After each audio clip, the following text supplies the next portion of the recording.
Well, if you know me and clicked on this video, there's probably two reactions here. You have the group that is praising the good Lord above that PK finally got her video, even if it's the second last one in the series, and the other side that didn't actually read the poll and is confused why Shaman didn't get hers since she won the poll, right? Well, let's clear it up right now if you didn't read and just clicked buttons. It said whoever gets the most votes will go last. Seeing as it was going to be the last poll ever the Hysteria series was ever going to make, I wanted to do a little spin on it. While writing this script, I am suffering from COVID, which is absolutely insane, but nevertheless, the grind never stops. PK is a hero that is so goddamn weird. Oh my god, you're... See, in today's state of the game, every hero can hold their own in 1v1s and 4v4 scenarios. And every hero being buffed is being buffed in the line of making them better in the one mode that they were struggling in. PK at the moment is not one of those heroes that is good in both modes. See, her 1v1 is deadly because to beat a PK, you need to do a ton of prediction-based defense that only gets harder when her passive gives her unblockables against bleeding targets. This is because you are forced to confront the PK in the state that she's in, which is her best dueling capabilities. But what if there was a way to combat PK with a single button? Well, there is. You see, PK can't actually hurt you in any way unless you're bleeding, but she can't bleed targets unless she gets to hit you. So the second a second target shows up, just lock onto them, and it's almost like you put an entire wall between you and the PK. And if you're ever the PK in the situation, it can honestly just feel awful, almost like you've been reduced to nothing and all your opponent has done is just literally ignore you like women ignore you on the street. In their eyes, you're a mosquito who won't leave them alone but isn't actually threatening in any way, and normally one good slap puts you right down. This is why I label her a menace, because she can find you in a 1v1, she will push your shit in, while at the same time not having anything overpowered in her kit, while at the same time being completely useless once someone stops looking in your direction. And obviously before we get into the history video, like normal I always gotta ask, if you're new or returning and want to support, make sure you're subbed. It's free and you can always take it back if you get mad at me. The support I've been getting is honestly really fantastic and I can never be more grateful to the people who support me every day, so yet again, thank you to all of you. Before I fully indulge, obviously there's a lot of changes for PK. I mean, she's been struggling since the moment she came out the womb. Bear with me if I miss anything. I am only human. PK was released on February 17th, 2017, and yes, I'm gonna make the same joke again. Instead of having a girlfriend on Valentine's Day, you were playing video games. Now, it's kind of really hard to find any of the day one PK information or videos, but yet again, just like Warlord's video, the For Honor campaign saves my ass once again. For the Knights faction, they gave you 3 heroes to play for day 1, those heroes being Warden, Lawbringer, and Peacekeeper. Warden got most of the campaign missions, while Lawbringer and Peacekeeper got their respective single mission in their campaign, and PK's is honestly the shortest. To prove that, I'm going to do a full speedrun as background footage, obviously a little sped up, to show you this level and, you know, how little you actually need to play it.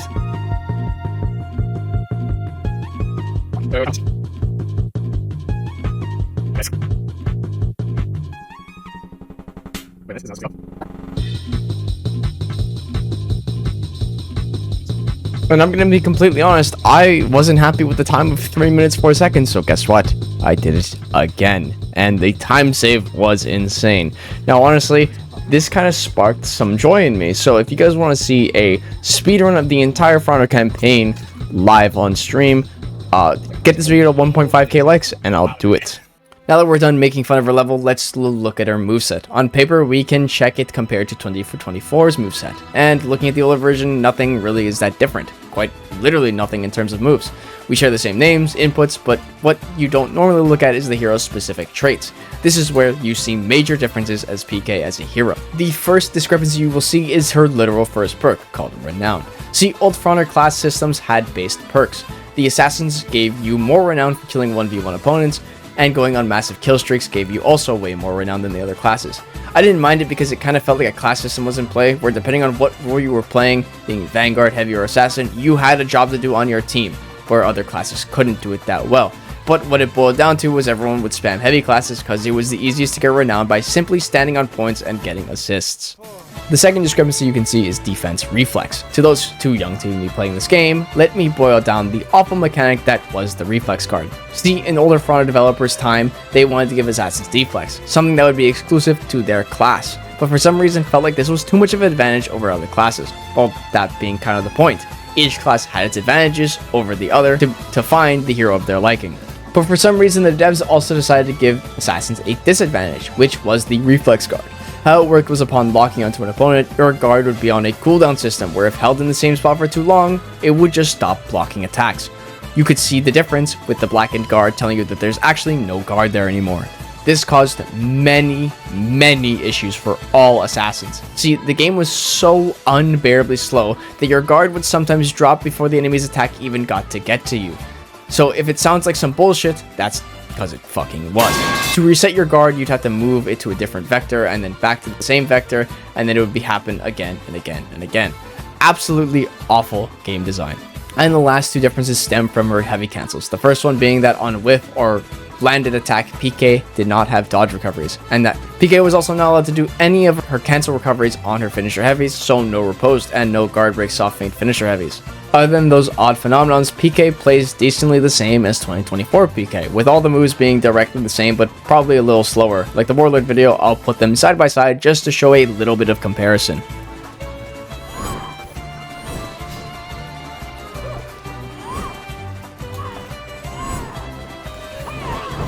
Moving on to Pk's first ever major change.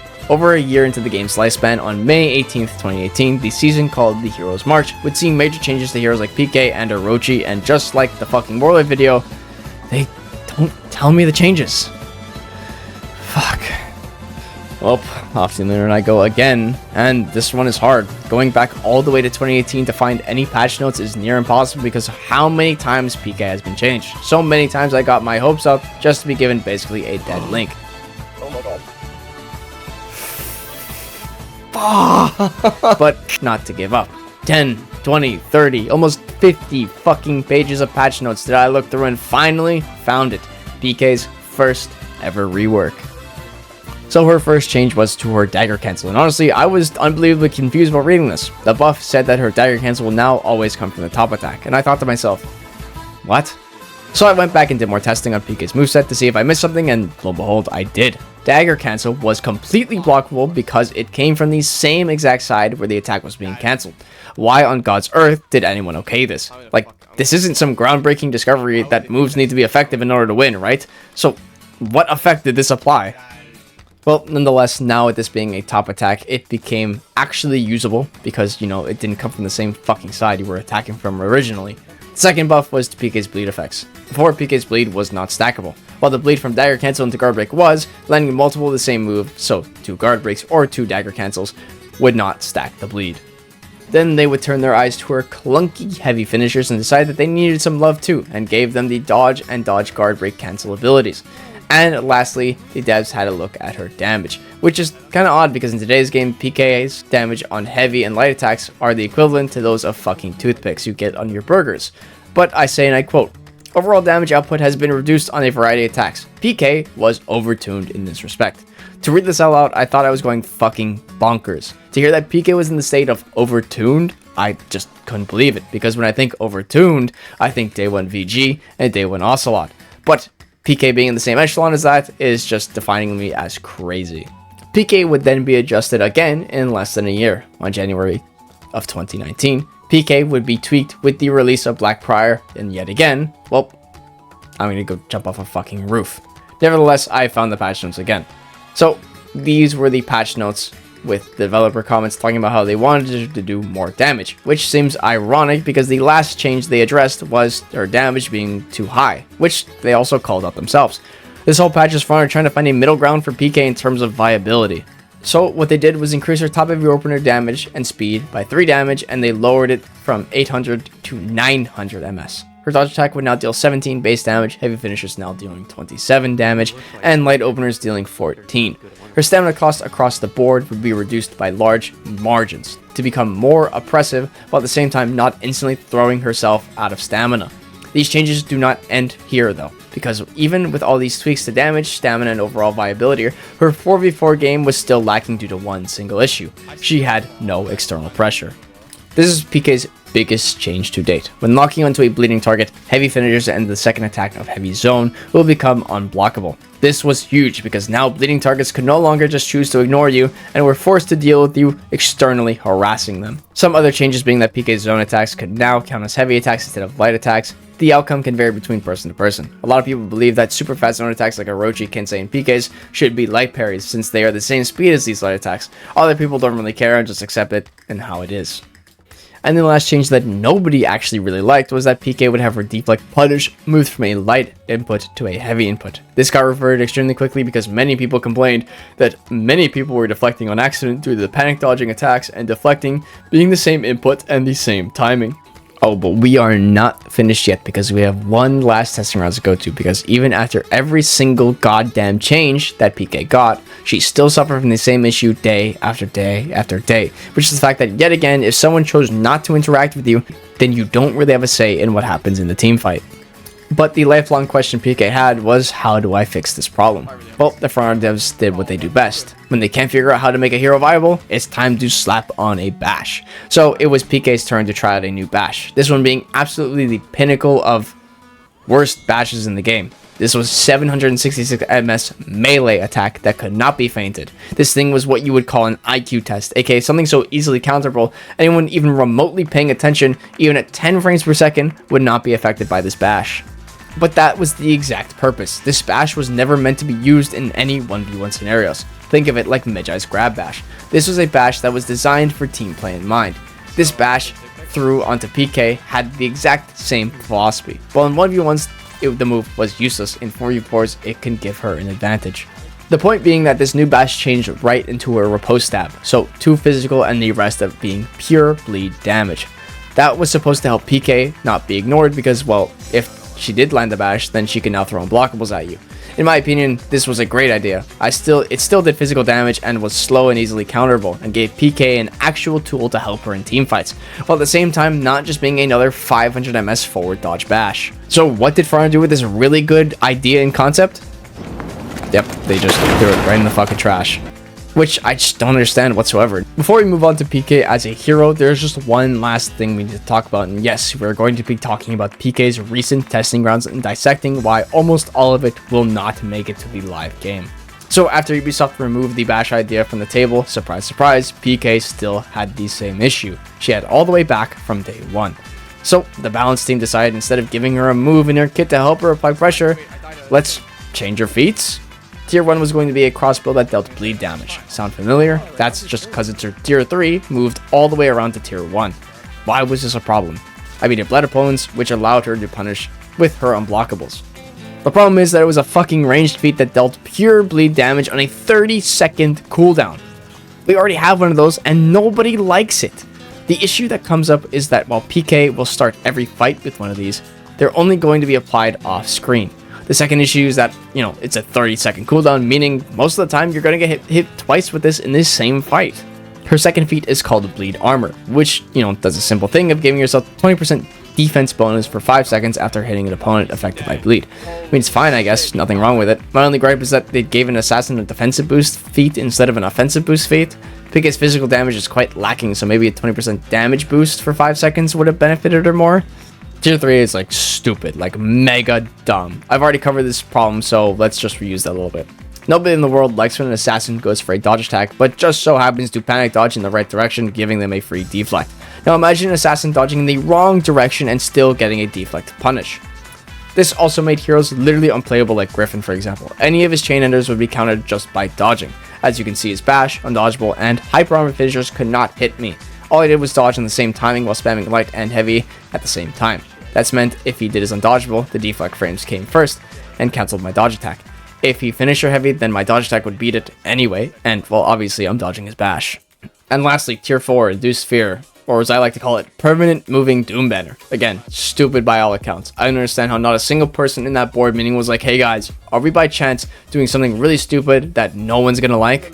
It does not take much to get tier 4 every single game. If you're trying, go farm minions for like 3 minutes and boom, tier 4. Now just standing around, you are 200 times more useful because you are constantly debuffing someone by 20% and that extra damage is not counting to their revenge. It's no surprise that myself and probably hundreds if not thousands of players did not even go into the testing ground mode because nobody wants to play 4 PKs versus 4 PKs, and second, these feats are just really fucking stupid. If they want to get actual data, they need to slap on double XP to these testing grounds to incentivize everyone to play it. Not only would slapping double XP increase the players, but also increase the data on how PK interacts with everyone. See, if it's just incentive to play PK only, the data you're going to get is how PK interacts with multiple PKs, which is useless data. You need PK to interact with multiple heroes of multiple factions of multiple heroes. Now, how does PK play in today's state? I mean, I kind of find her in a mixed bunch. She's an absolute pub stomp hero. If your opponents are more on the casual level, she is a menace and overall really annoying. But at the same time, if you're having a bad game as PK, you really feel it. In reality, your fun factor widely stems from your team playing and who your enemies are. Let me introduce you to the fucking squad. These 3 motherfuckers synergize so goddamn well, and it's from one thing: bleed damage. It's like full circle. Once one of these heroes apply bleed, well, you're basically kind of fucked. Nabushi's Way of the Shark, Shaman's Bite, PK's immense pressure and risk of massive guard break damage, you are screwed. It is kind of like your mother on weekends being absolutely manhandled from all directions by these 3 people. And the worst part about this squad is the fact that it's bleed. It doesn't feed any revenge. So while they're making you look like Swiss fucking cheese with all the holes they're drilling into you, you're not getting any revenge. Okay, so what happens if you do get revenge against these guys? Well, you're dead anyway because all that bleed will just stack. Not just stack on their own moves, but just stack, period. Meaning the moment your revenge exits, you're gonna just drop from a fucking heart attack. Think of bleed like a black market drug and you're the PK. Heroes like Warmonger, Shaman, and Nabushi are your drug dealers. Her feats are kind of whatever, but in reality, there's just one. The pioneer of dying and team wiping. PK's last laugh.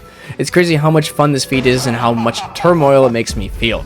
Keeping on with feats, depending on what feats you're going up against, can make you question all of reality.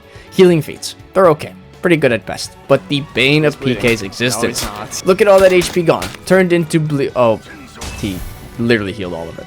See, the thing is about status effects is that, you know, they'll tick down your health slowly, but the game still thinks you have that health. So when you use a healing feat, the health starts from the tip of the status effect, while also cleansing it at the same time. So if anyone ever pops champion or around you or stalwart banner, you might as well just go find a new lobby to play in because, you know, you're not allowed to play the game anymore while those things are up. And that's all I'm going to cover with PK. I would talk about fashion like that, but it's already been done by the best yapping friend I could have ever asked for, and that is Weistra. She's been on the startup on YouTube, but has been grinding Twitch for a very long time, and she's done a fantastic job doing it. She's basically, in my opinion, the #1 PK in the world, so if you're hungering for PK content, go give her a sub. Hey, tell her I sent you. That's all from me. As always, I love you guys, and I hope you guys have a great day.